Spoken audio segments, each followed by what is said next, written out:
کہ آپ میں سے کچھ لوگ جانتے ہوں گے، لیکن یہ بات یاد رکھیے گا اکثر لوگ اس سے واقف نہیں ہیں، اور وہ کیا ہے؟ کبھی کسی نے لباس اتارتے وقت بسم اللہ پڑھی؟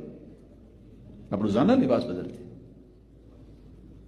جس طرح انسانوں کی نظریں بد لگتی ہے، جنوں کی بھی نظریں بد لگتی ہے۔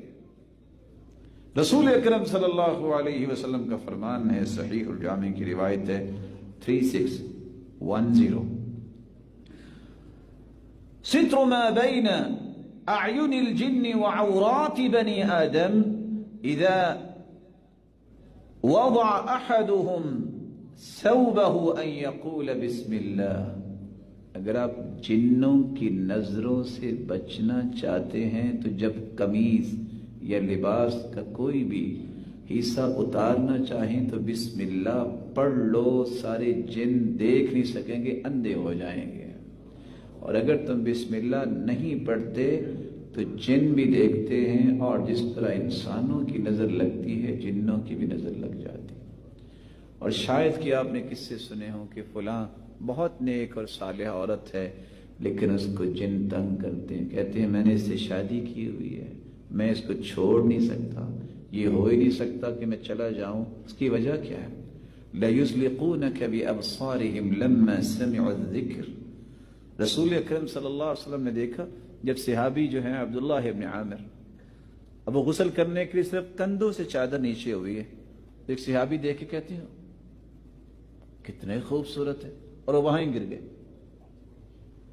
اللہ کے رسول صلی اللہ علیہ وسلم نے فرمایا عَلَى مَن يَقْتُلُ أَحَدُكُمْ أَخَاهُ، تم اپنے بھائیوں کو کیوں مارتے ہو، قتل کرتے ہو؟ عَلَى بَرَّكْتَ، تم نے کیوں نہیں کہا ماشاء اللہ تبارک اللہ؟ نظر لگ گئی، فوراً اس سے وضو کروایا اور اس کی کمر پہ ڈالا، اٹھ کے کھڑے ہو گئے۔ اسی لیے دو باتیں یاد رکھیے، زندگی میں کبھی لباس اتارے کیا پڑھیں؟ اگر کسی کے بچے ہیں تو بھی یاد رکھیں ماں باپ کی نظر زیادہ لگتی ہے، لیکن ہم سمجھتے ہیں ہماری کون سی، میں کوئی نظر بٹوں، میری نظر لگ جائے گی۔ بات یہ نہیں ہے۔ جب آپ اللہ کے رسول کی بات نہیں مانیں گے، اللہ کے رسول تو جب کسی چیز کو دیکھتے تو کیا کہتے؟ ما شاء اللہ تبارک اللہ۔